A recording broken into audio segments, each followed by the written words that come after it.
Hello guys, হ্যাঁ guys, আজকে যারা এই ভিডিওটি দেখতে পাচ্ছেন আপনারা দেখেন ভিডিওতে রয়েছে অনেক কিছু।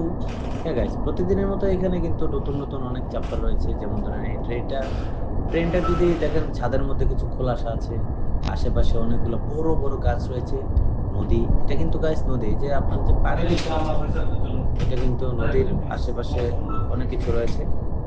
হ্যাঁ গাইস, আমি যদি এখন আমার পাশে একজন আছে, আমি যেকোনো সময় মাথা ফাটিয়ে ফেলতে পারি। সে যদি আমার সাথে দেখেন গাইস কি করে, কি অবস্থা। ওকে গাইস, সবাই ভিডিওটা উদযাপন করবেন। ধন্যবাদ সবাইকে।